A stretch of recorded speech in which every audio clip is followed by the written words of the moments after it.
I had the pleasure to sit down with Imran Pilati, one of our keynote speakers at our conference. Imran is from Keller Williams, Stockton in Northern California. So thanks for your time, Of course, Imran. not a problem. For members who couldn't listen to your story here, the one thing that was relevant to me, that in your own words, you were running a business and then you got cancer.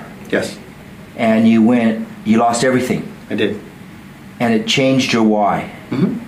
And you rebuilt and took it way beyond your own dreams. Can you just kind of walk us through some of the key points that you learned during that process? I think that the first thing that I learned was that I was okay with mediocre for a very long time. And I didn't know any different. There was nothing to compare it or contrast it to. So when I got sick, when you're dealing with your own mortality, you come to find out what's really important and the type of life that you want to live. And what ended up happening is that when you have something as devastating as cancer, and I didn't mention this on stage, but my mother passed away from cancer when she was 40, and I'm 34. So when you hear numbers that close together and the idea of cancer, it absolutely shifted my focus in thinking of not wanting to live a mediocre life. And that's what really started my process of changing my why. And that's where I am today. I guess it's a classic example of your attitude determines your altitude. But for our viewers, in your own mind, why your mind shift changes, what are the things that you had to deal with to actually take the steps, which brings you actually here today to speak with us at this conference? So the steps are many. I won't give you and bore you with each step, but I will tell you this. We have a multiple listing system in the United States where we're able to work with other realtors. The contracts were the same. Everything was the same before I was sick and after I was sick. Everything was the same. The only change was that my attitude was different. And the small steps that ended up being the big thing was, I would say the first thing that I really did that changed everything was that I surrounded myself with people of positivity. And I know that might sound a little cheesy, but it's really true. It's making sure that we surround ourselves with people that are going to be supportive, helping us out.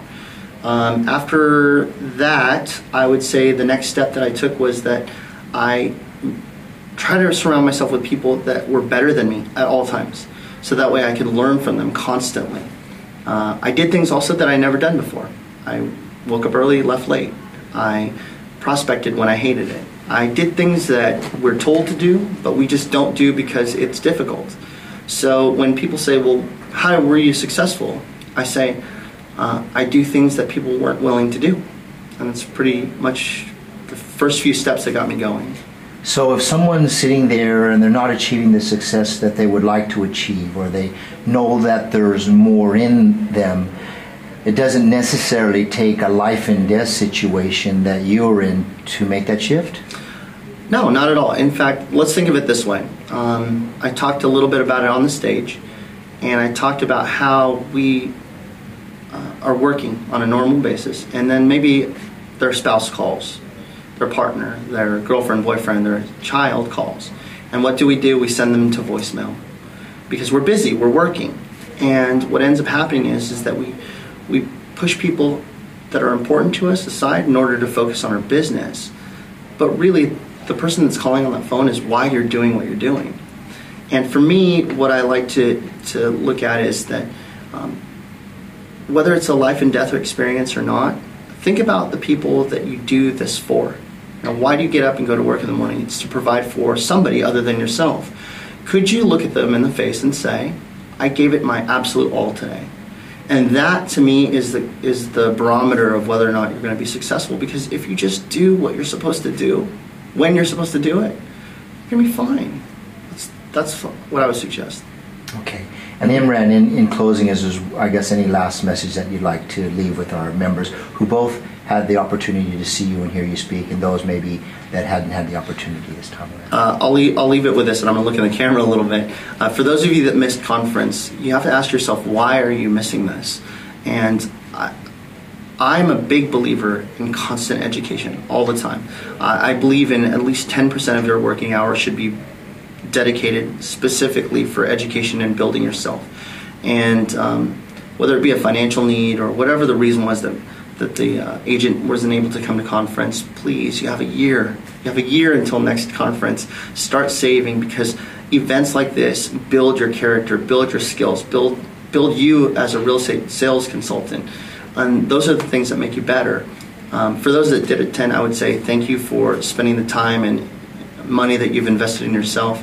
I think that the really important thing is to make sure that you don't turn into one of the 5%, the 95% that walk away from a conference, go, that was really good, and then you don't do anything. Spend the time that you took here to invest in yourself and your business, and map out 2, 3, 4 things that you're going to implement immediately in your business, and then track the success level that came from it. I think that's kind of my parting words that I would like to leave them with. All right, well, Imran, well, look, we wish you continued success. Thank you. And it was certainly a pleasure of having you part of the Harcourts convention this year, and we look forward to the next time. I had a great time. Thank you. Thank you.